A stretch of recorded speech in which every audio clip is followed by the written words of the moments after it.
let's continue to take a look at this question of question 3 of the Math Kangaroo 2023. Okay, so here a gray circle with the two large holes in it is put on the top of a clock face.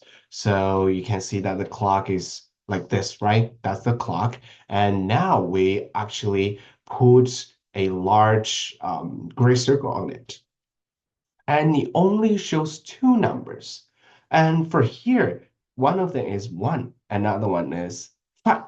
So the question asking, the gray circle is turned around its center, so it's only like moving around its center, and which two number is possible to see at the same time.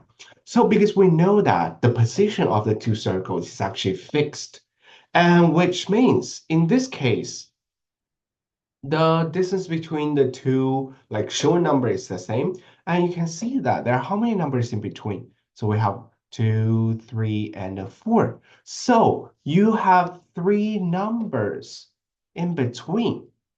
So that means their difference is actually equal to how many? They have a fixed difference. The difference is actually 5 minus 1, which is equal to 4. So because we know that the distance between those two circles, the holes is fixed, which means the number of numbers like being in between those two circles are actually the same, which means the numbers shown by the circle, by the hole, their difference is gonna be fixed. Okay, so in this case, we just need to find two number whose difference is 4, and then that's definitely possible to see, right, everyone? Okay, so let's take a look which two number they actually have the differences for. So you can see this one, the difference is 5. And this one, the difference is 4. Okay, probably this one is possible, right? And also you can see this one is also 5. And this one is 3. And this one is even larger. It's 5. So the only correct option is option B.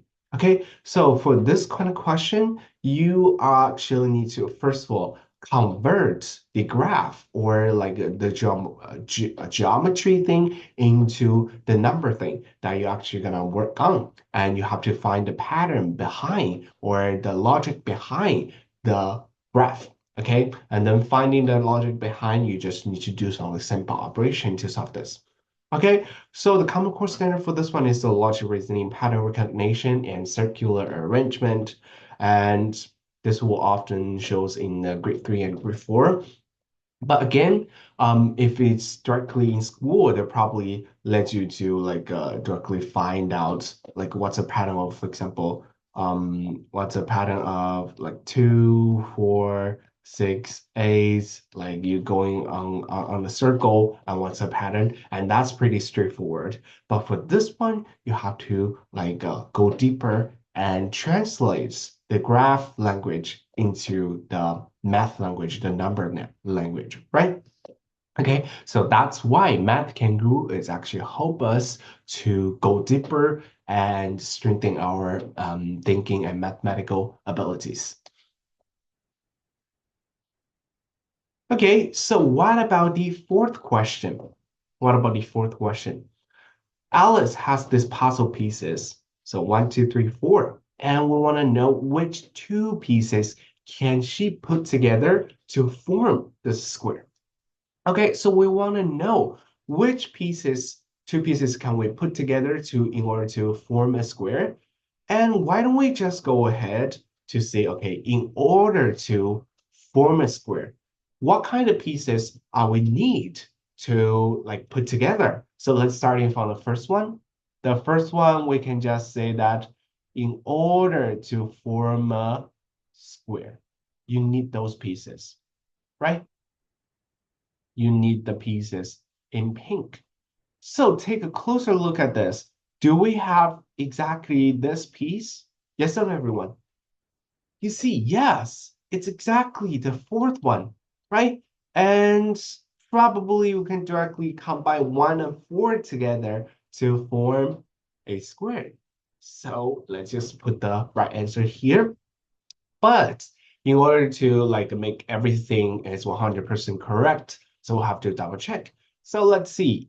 For the second one, in order to form a square, which pieces are we needing? So we need a piece like this, right? We need a piece like this. Okay, so some of you might think, oh, this is a pretty close and similar to number three. Is that so?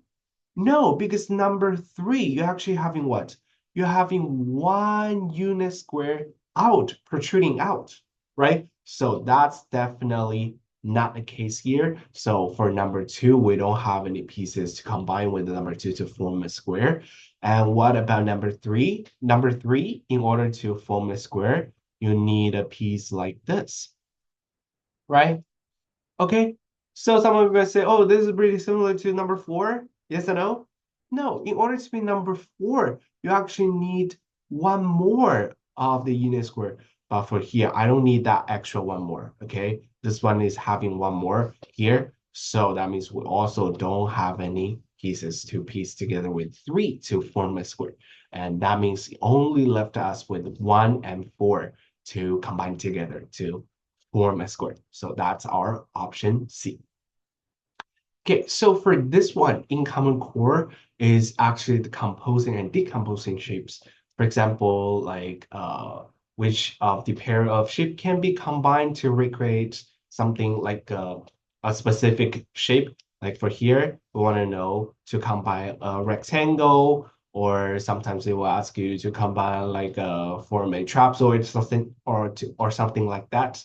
But this one is slightly more complicated. It's irregular shapes, and you have to use your spatial thinking and geometry thinking to help you solve this kind of question.